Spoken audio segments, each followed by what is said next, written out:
I'm going to sit over here. Okay, so yeah, thank you so much, Fadimata. Really powerful story to set the stage for this conversation that we're going to have over the next few minutes.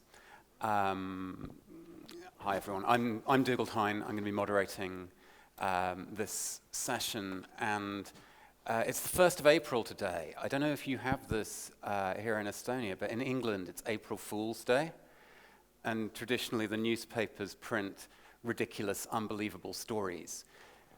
But yeah, that concept is kind of broken in 2016. April Fool's Day has become obsolete. But I think what we still have a need for is the Shakespearean fools and the holy fools and the tricksters and the playful people who manage to find ways to weave through the mess that the world is in. And I think that this collection of people on the stage now, all in different ways, represent that. So I'm just going to introduce them very quickly to you, and then we're going to hear from them. So firstly, Gulya Sultanova, you're director of Side by Side, which is an LGBT film festival in Russia. So running a film festival that is having to deal with bomb threats, hostility, creating a place where it's possible to be visibly gay and queer in a society where it's a really harsh environment for that. Then we've got Ramin Sadighi. Ramin is the man behind Hermes Records in Iran, incredibly important center of the Iranian music world. And that's something that's been recognized. Ramin was given the Womex Professional Excellence Award last year in recognition of the role that he's played.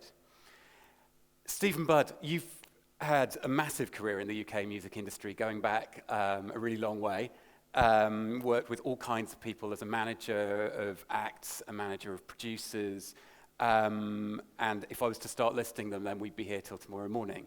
But perhaps the thing that's most relevant here is the work that you've done over the last years with Africa Express, together with Damon Albarn and Ian Burrell, and that role in building bridges between musicians in different parts of the world that get beyond the kind of what can sometimes end up feeling like the ghettos that world music can put people in.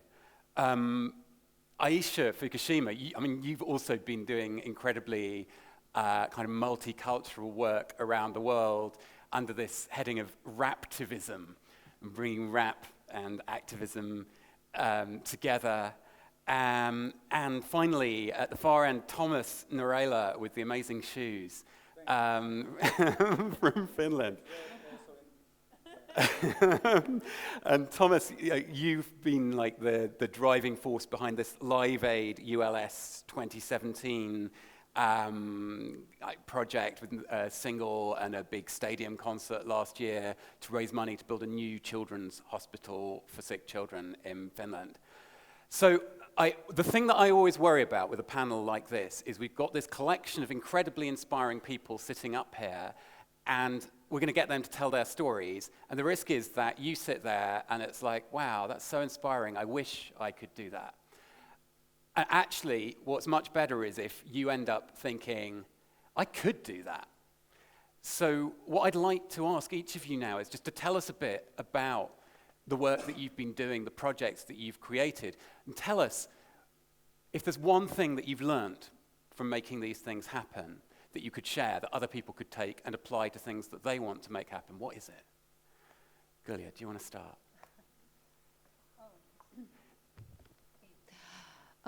For me to start this project and to develop this project 8 years ago in Russia was my personal liberation.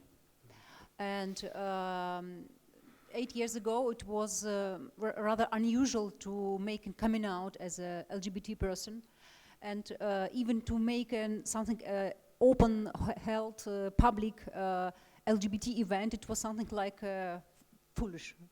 So, and you said at the beginning and about the day of the Fool, And it was really a lot of people who helped to do this event at the very beginning felt like fools. And the media in Russia was also like, why should it be in this cultural city of St. Petersburg? It's the cultural capital of Russia, and something uncultural is happening, LGBT film festival. So, and our team felt like fools, but yes, it was. But for me personal, it was really the way to liberate myself, my life, to be open, to feel more relaxed about my personality, and to make people around me feel relaxed or more relaxed about it, to discuss issues which were big taboo, which were stigmatized, and in the main society still are stigmatized. And I can say with this step, it was the beginning of a wave which went, and now this is absolutely different situation in Russia concerning LGBT issues like it was 8 years ago.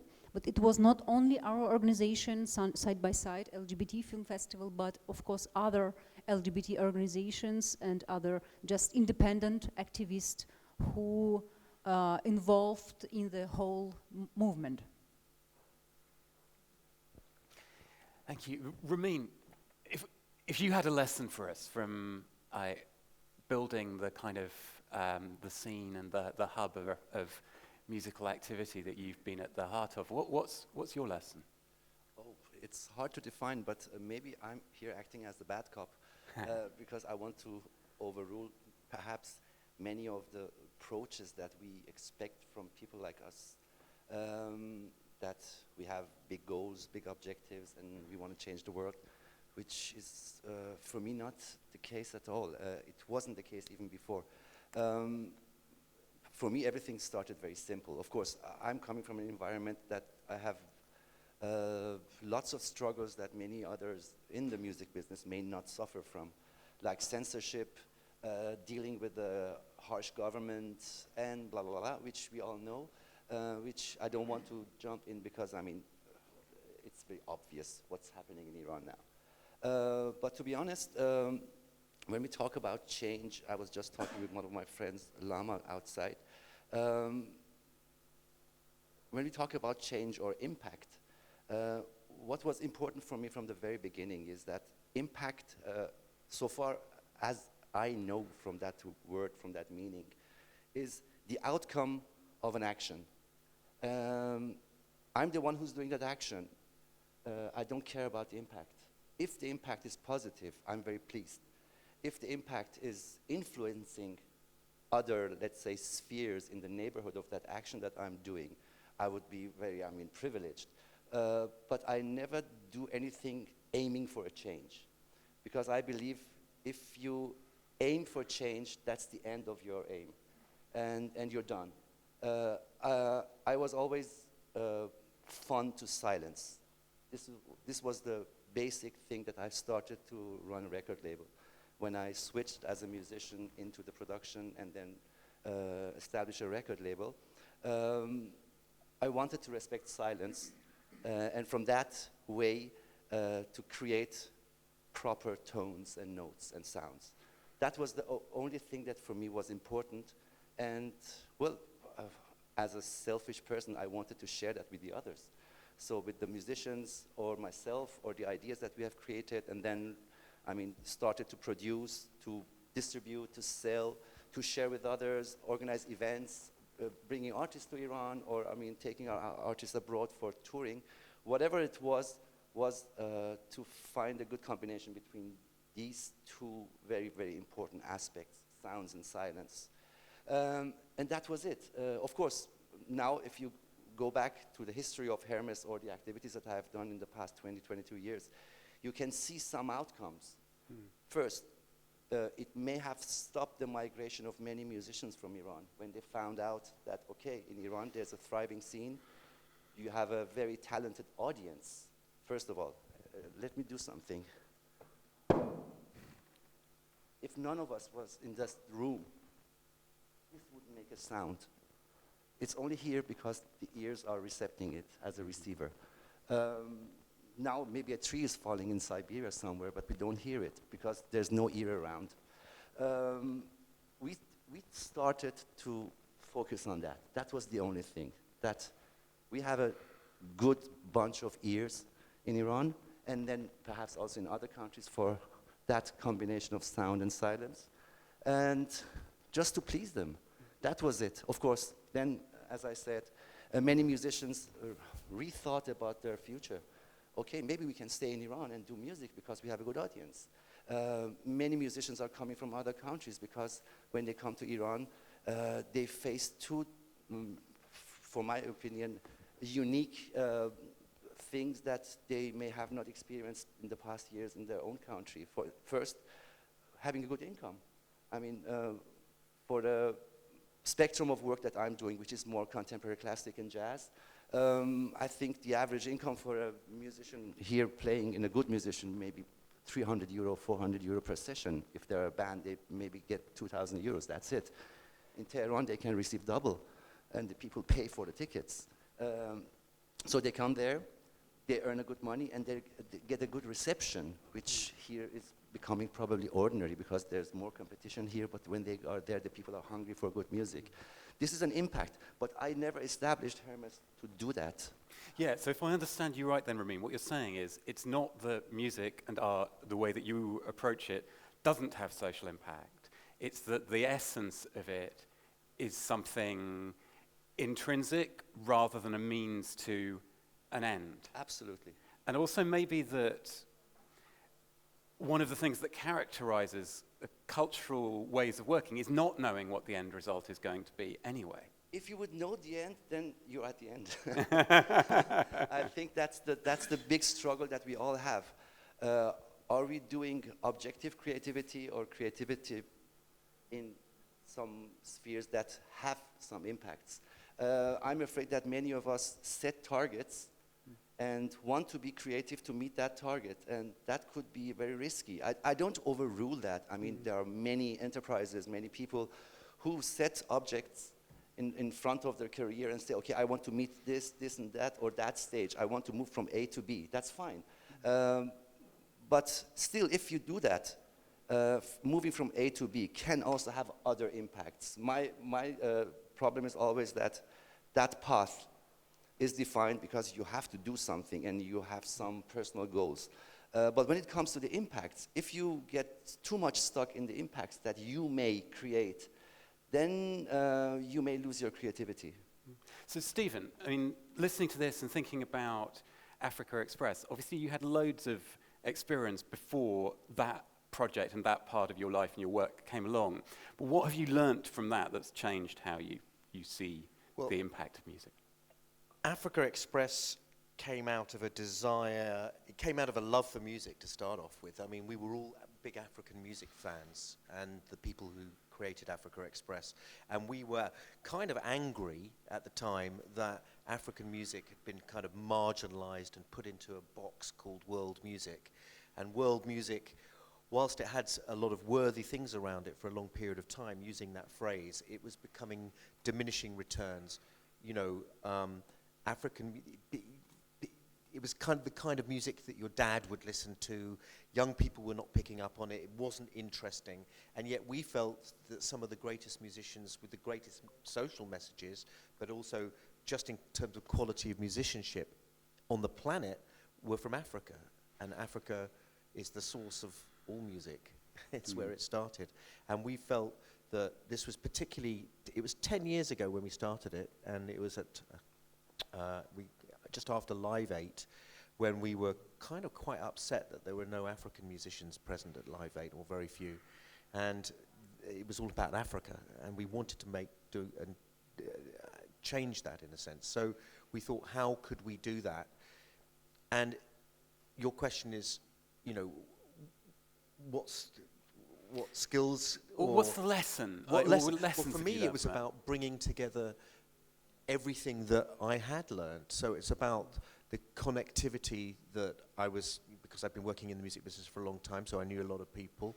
I was very passionate about this particular kind of music and wanted to bring that more into the mainstream. So conceptually, the idea of getting big Western artists, getting them to be excited about African artists and African music, would then have the ripple effect of getting their fans interested in African artists and African music, and it will start to take it out automatically out of that small niche box, you know?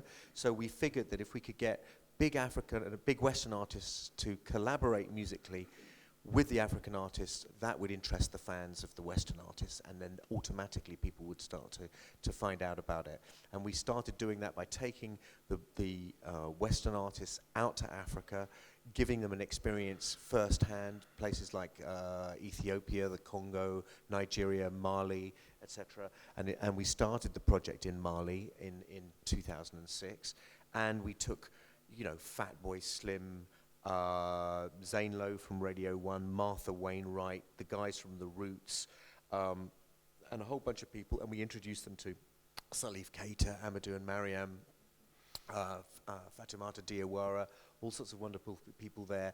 And out of that came the beginnings of collaborations, and we ended up, over the last 10 years, having made movies. We showed the movie the other night, one of the particular films that we've made, making albums, putting on very big and large concerts around the world, featuring these artists and bringing this music to a much wider audience. And changing, I think, we've helped to change perception of African music to the point where, you know, the hip magazines have been covering African music. You know, it's become much more, you know, it's been played on Radio 1, you know, it's been played on a lot more terrestrial radio. There's a lot more kind of acceptance and interest in it, and those artists are now featuring in mainstream rock festivals.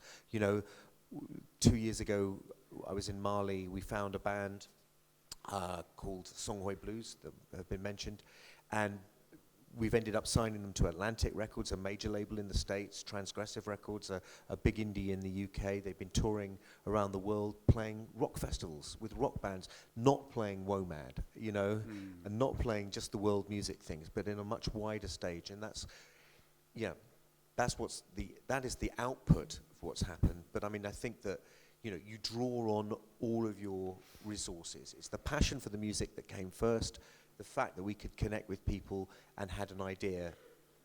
Those are the things that... So joining together resources that already exist in unexpected ways is maybe part of the... We didn't do it with any money. We didn't have any money. Right. We didn't put money behind this. You know, we went and created the idea and then found empathetic people who wanted to get involved. You know, the BBC or different cultural organizations who wanted to support this, and then always we managed to find and get the money delivered to us for what we needed to do. And there was a word that you used right at the start when you were describing where this came from, Stephen, which I was thinking of also in relation to your work, Aisha, which is anger.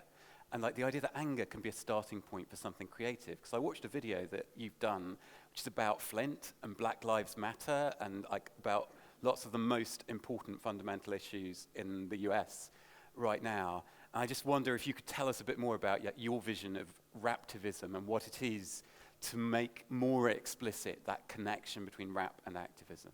Absolutely. Well, activism is really at the root of hip hop, right? At its birth in the Bronx. When we look at pictures of the Bronx, the buildings look nearly abandoned from the 1970s, right? That time that hip hop was born. A lot of the buildings were burnt out, right? Children were jumping from the windows onto spare mattresses, and that was the playground. Hip-hop was creating spaces for play, creating spaces for imagination, creating even in the face of destruction. So hip-hop is born out of that tradition. And we know that that carries through in the various iterations of hip-hop. It doesn't mean that hip-hop has to have one single message or have one single style or what have you to make an impact or to be good music. At the end of the day, I'm just tracing that history, and also that women have been a key part of that history. We hear about folks like Kool Herc, for example, who's one of the godfathers of hip hop, but his sister Cindy Campbell is one of the first people to say, we need to have that party, that foundational party that was part of the kickoff of hip hop. So really understanding the roots and acknowledging, like you're talking about, the roots of music. Africa is the richest continent in the world on so many levels in terms of resource, both musically and otherwise. And acknowledging that origin so that we can know how to keep blossoming freedom futures. I think that in terms of raptivism, it's really about challenging oppression with expression and writing ourselves into existence. I like to say that we don't just write verses, we write universes. We create the world that we want to live in. And oftentimes, we can see with the stories that we've heard today that culture sets the scene for the kinds of change that we want to see. Oftentimes, artists are at the forefront of disseminating messages, of vision planning for the futures that are created in politics, in economics, and otherwise. We're not the only ones. It's an interconnected ecosystem, of course, but we're a large part of that. I think that's also why we see things banned or censored, because people know the power of art to move people. And in terms of what to do, I've heard from so many folks saying, I really like what you're doing, or that's really interesting, or that's so cool, but I could never do that. Map your resources. Map your resources. That's the tip I would give today. In terms of sitting down and literally, okay, if you have a vision, if you have something that makes you feel more free, thank you, Gulya, for saying something that you know, I'm thinking of the Nina Simone, I wish I knew how it feels to be free. Remove all the chains that keep holding me. I wish I could share all the love in my heart. Say it loud, say it clear, for the whole wide world to hear. But that thing that makes you feel free, map out the people that are around you, or maybe even the people you don't know yet, or the organizations that can be part and parcel to that vision. And then start to reach out. Sometimes we think so small and we cut ourselves off. It's a war of attrition before we even begin. And I think that's the tipping point, is that we're able to see that there's possibility, and we're daring to even go against that muscle memory that says, I can't, or I'm afraid, or I might fail, right? To dare to be a little bit more free. Mapping resources, it could sound like such a dry kind of thing when you put it in those words, but then you describe it and you articulate it like that, and actually you see the power and the potential in looking at situations not in terms of the problems and the things that are missing and the deprivation and the brokenness, but looking for the things that might be being overlooked or undervalued. And when I think about, you know, what you've been doing in Finland, Thomas, like bringing together something like that, a massive stadium gig, a massive fundraising project, you must have had to approach that with something like that kind of resource mapping mentality, right? Yeah, and actually it's quite interesting, like, because I'm now approaching this from the other side that Ramin now said, because I had an aim and was involved as a volunteer in the new children's hospital project. I worked together with the chairman of the foundation, and then we thought that could we use culture or a music project to participate people, because we needed a lot of citizens to be involved to get this done. And actually the chairman of the foundation called me one night and thought that could we do like a really, like the biggest thing that you could do with music in Finland to like get this nationwide.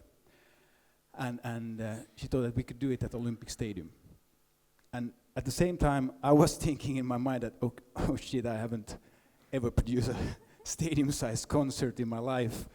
And not so at the same moment, she said that you are crazy enough to do this without money too. And I was like, okay. But I kind of realized that to take a huge challenge to try to do a stadium-sized broadcast concert without a single penny was at the same point the way to participate people in the project. No matter if you were a singer or a truck driver, you could help to make it happen. And by the way, if someone wants to ask me afterwards why we need to do this in Finland to build a new children's hospital, I'm glad to open that, but I won't do it now. But that was the situation. But what we did was that we first launched a music video to market the project. And we take a huge risk because now, from the opposite, to make something that's totally risky, that will the people take it or not, we asked the guy from Nightwish, the most internationally known band from Finland, and the guy wrote a nice piece, and we made a mixture of from rock stars to opera stars. We wanted to have a quite great mix of music styles, and we didn't know what we were doing. But when we launched it, it was like all over Facebook. You couldn't go on any Facebook site, and the video was all over the place. And over 1 weekend, we had 1 million hits, and we got the start to begin. And I have to tell you, because my learning here, I have to tell this so you understand.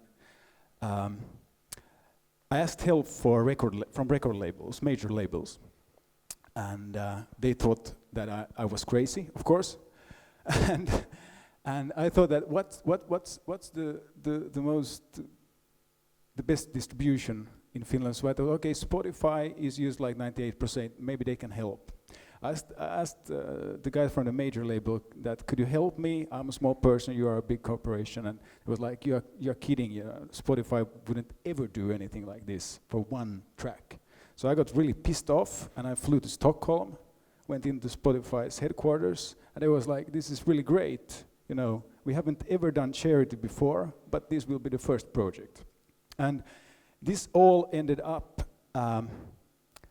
from a conversation of two people to concert that we had 178 companies helping us out to get this done. 14 TV production companies with all the cameras. The stage came from Sweden. A truck driver used 3 weeks of his vacation to drive from the middle of Sweden to Stockholm and carrying those trucks. And we had 1,400 volunteered different professionals, from lighting designers to anyone. And that concert itself made 2.1 million euros that we donated directly to charity. But what was created around it was that 1 million Finns out of 5.5 during 2 years got involved in the project, and overall 36 million euros were fundraised. And that way, when you got 1 million people involved, the government can say no anymore. And then, now it should be ready next year. So it's my lesson here is that, as Hamdi said, just start to walk. Because if I would have, I just thought in my mind that, okay, I know the director of the Olympic Stadium, I can get those involved, and maybe we need 20 sponsors or something like that. If I would have known that day that I need to make 178 sponsor contracts to make that happen, I would have probably just said that, yeah, sure, and went to my sauna. Yeah, I think that's probably something which in different ways each of you might have experienced, that thing of, if I had known at the beginning how big this project was going to be, I couldn't have had the courage to start on it. And one other thing was really that, because I have to say we made it all the time. Because when you trust that the people that get involved start to do it, get motivated, that you need everyone that wants to be involved and trust that they will do it. And that shows that together we can do amazing things, but you have to make the tools to participate, people. Yeah. Getting a project like that off the ground is an amazing story. It's the energy that you put in creates more energy and creates more energy. And what you were talking about, what I got from what you were talking about there was about the fact that it's all about inspiring other people to work with you, right? And you managed to inspire thousands of people to get off their asses and do something, you know, and engage with the project. And that's, you know, the ability to be able to inspire other people to do things is really important. I once did I started a charity project for War Child with an idea that we had to get big artists, really big artists, to play tiny little concerts, right? Like, so the biggest artists that I could think of to play tiny little concerts. And you think, well, how do you make any money from that? You know, and the idea I had was to do it as a lottery ticket, right? So that the public would buy lottery tickets to go to this event, right? And I thought, what a great idea, right? But it took me a year of working on it and convincing people till I finally got one artist to say yes. It took a whole year of knocking on doors and going, this is a great idea, come on. And people, yeah, it's a great idea, it's a great idea, but you know, who else is doing it, right? Who else is doing it? And then it's always about who else is doing it. And then finally, you have to do some pretty unreasonable things, right? And finally, I saw the manager of this very big artist at the time, David Gray, this is 10 years ago, and I was so fucking angry, right? I just pinned him up against the wall and I said, you told me that he was gonna fucking do this concert. Is he gonna fucking do it? He went, yeah, he's doing it, he's gonna do it, right? And at that point, that was the trigger that then I could then go and ask everybody else to do it, and everybody then sort of slotted in. But it's like, you have to be unreasonable, right? And it like go against the grain and not be prepared to take no for an answer is really it. To the point that you can be obnoxious. Yeah. I'm thinking, and Gulya, maybe you can kind of come in on this. There are also times with any project like this, there are times when it just feels like you can't imagine how this is you're going to be able to keep going with something. What is it that keeps you going at the worst times, at the most difficult times in the kinds of projects that, something like the film festival that you've been running? It was so we have always difficult times, and this difficulty changes with the time. And so the film festival began with it was shut down. All the venues where we wanted to show films were shut down, and it was a lot of adventures. And every year this challenge just changes. But the most difficult time in our history was when the homophobic campaign in Russia began. It was 2012 and 2013.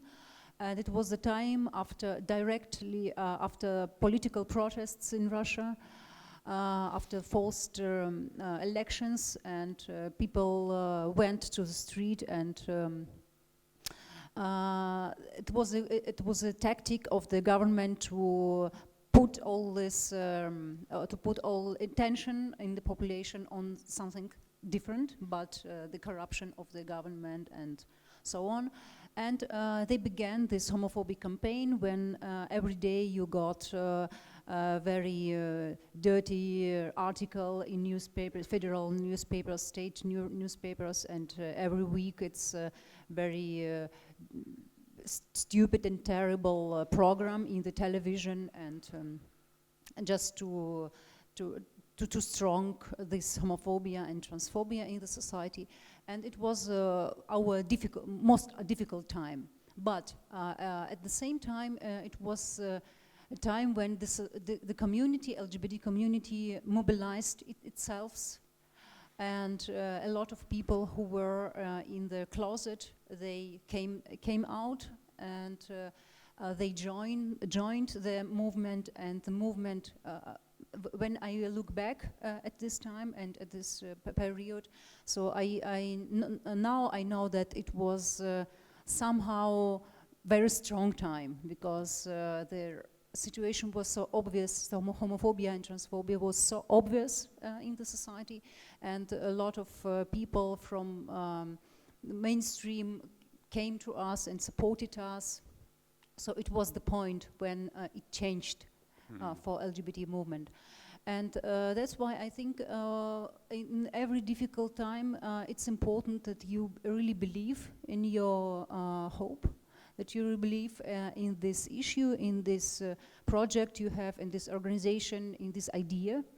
And so you have to be prepared for every difficulty, and you have to be prepared that it's a process, that your success will come, maybe not in 1 year, but in 10 years, or maybe in 20 years, or maybe in 40 years. But it will be there. And without this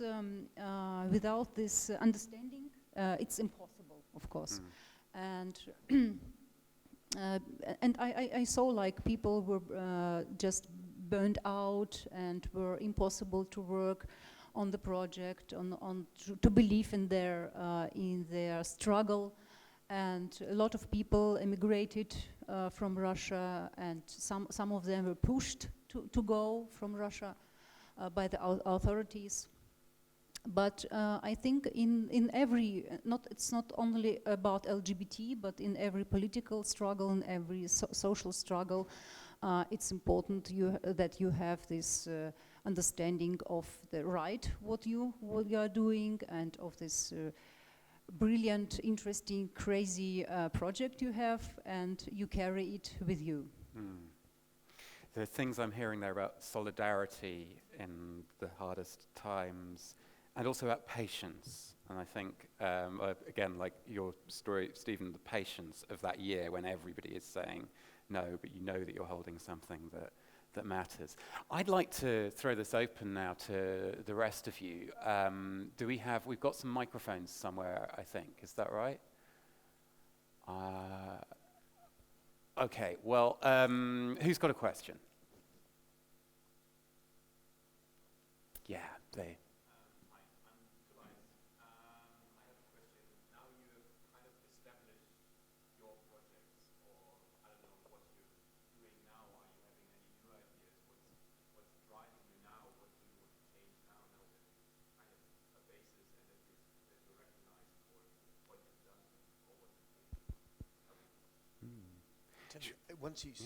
If you come up with an idea for a project, and if you've got the drive and the will and the luck and all of the things in place, and you make it work and it happens, you suddenly start thinking of all sorts of other things.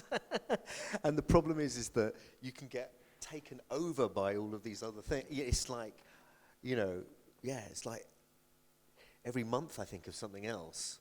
And but it's,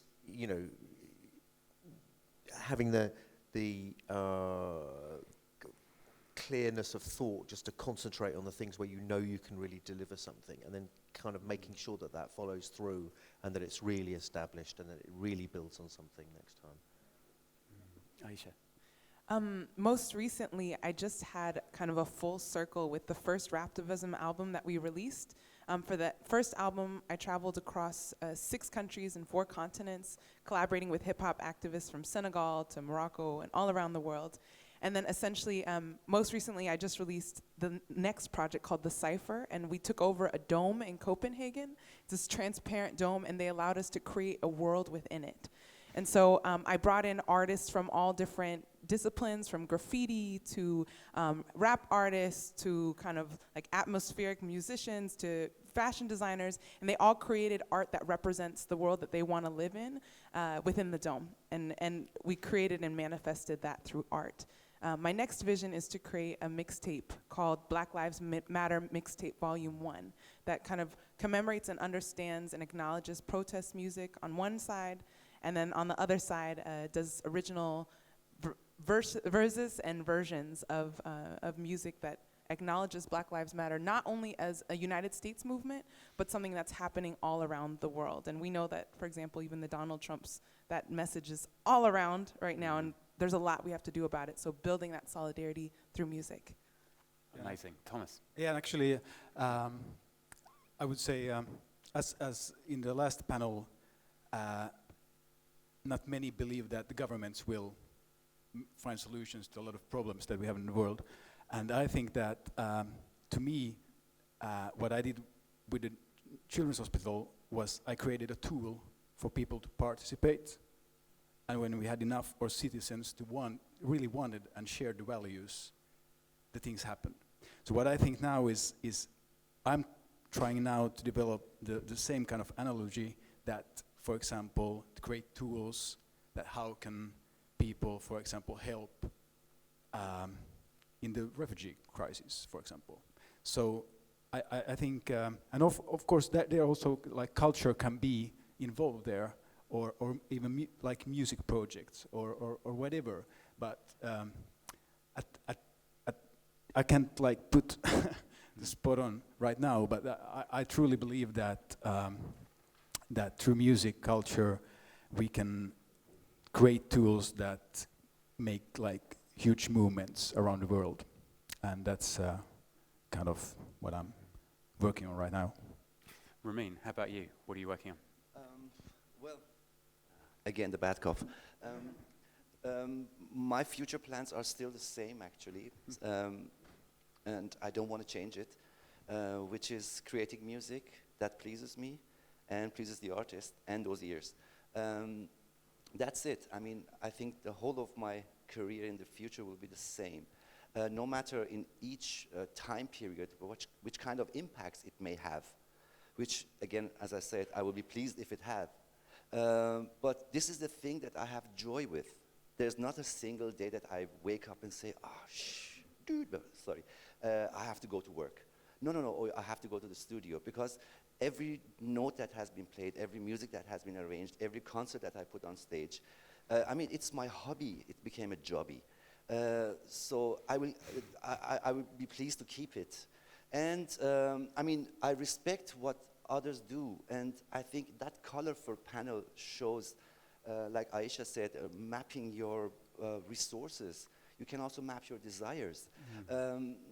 I'm the one from that perspective who's mapping the desires. No matter if you say that I'm a stupid person, I will maintain what I'm pleased to do.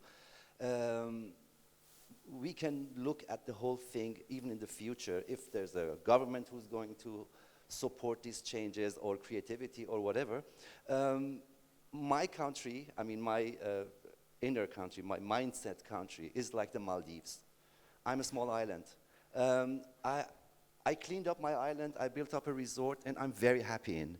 And every day I wake up, I have the same joy.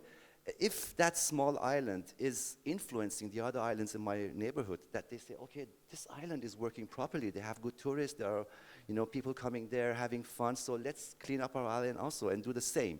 If that would be the outcome, I would be more than happy. But if not, I'm not that radical person to close down the whole country and say, okay, franchising that creativity to other places. I mean, this is one of the biggest problems that we have throughout the world. We are going to impose our plans to others and want to implement or enforce it in the same fashion. It doesn't help. I'm coming from another culture, Aisha as well, Stephen as well, Thomas also. I mean, we all have common goals in our mindsets, but how we are going to implement it, it could be diverse. The approaches are different. My approach is still to live happily on my island and see what will happen afterwards. There's something there about desire itself as a very powerful resource, maybe. It is indeed. Gulya, I'll just give you the chance to answer that question as well, and I know that Fadimata has a burning question over there, so Gulya first. Oh.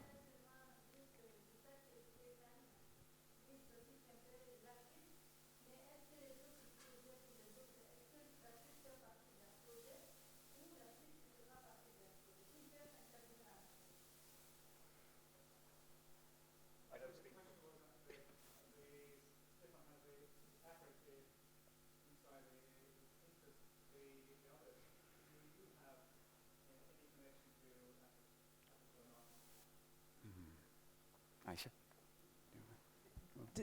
Did you want to also, I wanted to respect your point. Yeah, do you want, Gulya, did you want to just come back on previous?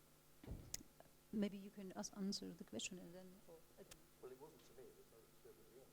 Yeah. It was like, but she had just you. It was for you. I think it was to everyone. There's a question about your connections to Africa. To do with Africa, and did anybody else have anything to do with Africa? Yeah, well, Raptivism, I've lived in Senegal, Morocco, and South Africa to create music for Raptivism as part of that Solidarity album. And then I connected artists from those places also with artists all around the world my vision was creating a compilation album with all these basically top hip-hop artists from each of these respective countries so that folks could all of a sudden open their ear and maybe they're saying, there's no good hip-hop in the States, but they know me, and all of a sudden they hear about Didier Awadi in Dakar, or they hear about Emile YX in South Africa, and they start to build solidarity through the music that they listen to and then in action. So definitely Africa is a big part of it. And I also have to give credence, I think, so much of the justice in the music industry, at least in the States, and knowing the history, has to do with giving proper credence and citation and honor to the roots of the music that we're playing. And that can be both, in terms of copyright and people taking different kinds of music and not saying that it comes from a black artist, for instance, which happens a lot historically in the States, or it can talk about the roots of even punk music, right, in the UK that comes from that sound system culture that's also Afro-Caribbean that traces back, right? So acknowledging those roots of hip hop.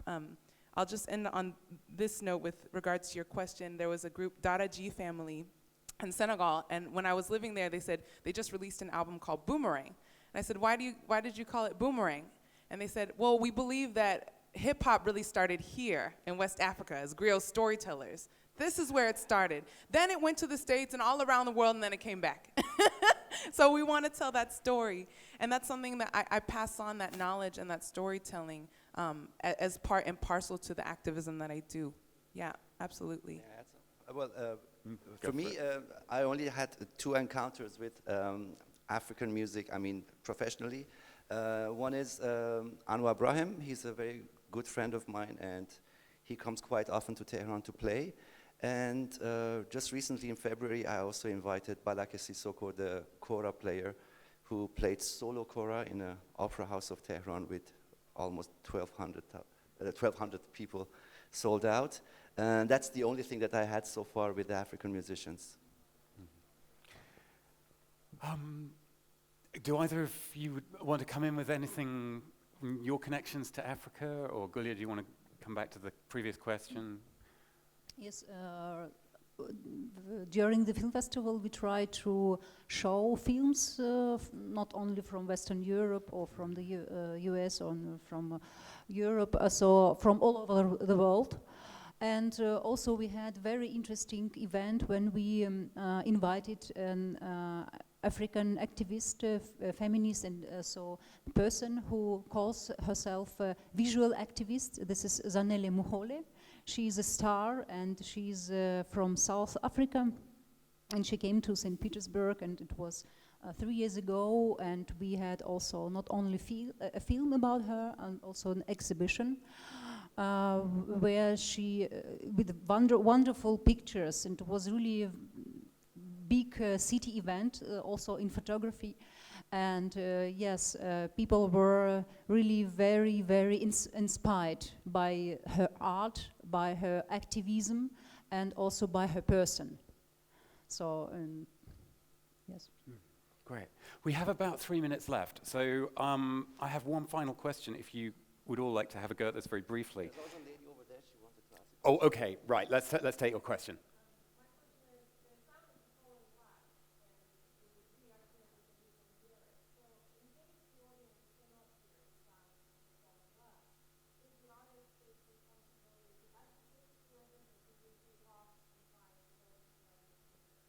It could be, but I don't feel a must behind that.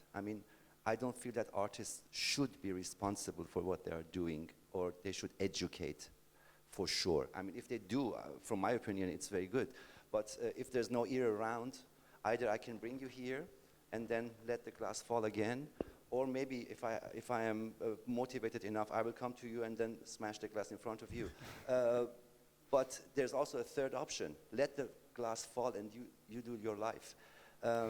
I'm for the third option. I'm not a pacifist, to be honest. That what I'm saying is not a kind of Hare Krishna thing, kiss to others, no. But I mean that we can do our own lives. And if we cross to each other, it would be perfect. And The only thing is that I don't want to have that as an objective. Of course, if I could let you hear that sound, I would be more than happy. But I won't do that much effort, to be honest. So, Ramin, something that I'm getting from you is that you feel like it's quite important that artists are not made to feel they have a duty, and that there's actually, that's the problem. If they don't feel to have a duty, they will fulfill many duties. Beautiful, I love that. Okay, I have this one final question, and you're each going to get like one sentence on this, but what is it that art and culture and the creative community can do that other things can't do when it comes to social impact? So for me, this is like a soft power, which can do more than other kind of power. Ramin. Still water runs deep. It's the oil in the imaginative engine of society. I think it gives people inspiration and hope to do not only survive but to thrive, and to envision and embody what freedom feels like. 2 sentences. Art touches people, and I don't think like even if politicians wants to do something good nowadays, a lot of people don't get touched about that. So art touches, and we come to empathy. And I just read in a Finnish newspaper that in the world of me, myself and I, we are coming to the point that Finnish schools are start to learning empathy in the schools. And I was like, what the? we are fucked up, man. So art teaches empathy. I remember Rowan Williams, the former Archbishop of Canterbury, saying that one of the things that's incredibly important about music is that you can't rush it. There are very few things in our society which we don't try to improve by making them go faster and be more efficient. And that one of the reasons why music is such an important, powerful thing is it makes no sense to try to play a symphony faster. There's no way that makes it better. But unfortunately, we have run out of time here now, but thank you all for this conversation, and I look forward to the conversations that it will start over coffee and around the place over the rest of today and beyond. And thank you, all of you, and thank you especially for the people who asked questions. Thank you. We're sorry we had to skip Yes. our rap session. So Gulya has some brochures about the Side by Side Festival, so if anybody would like to take away some more information, it'll be here on the stage now.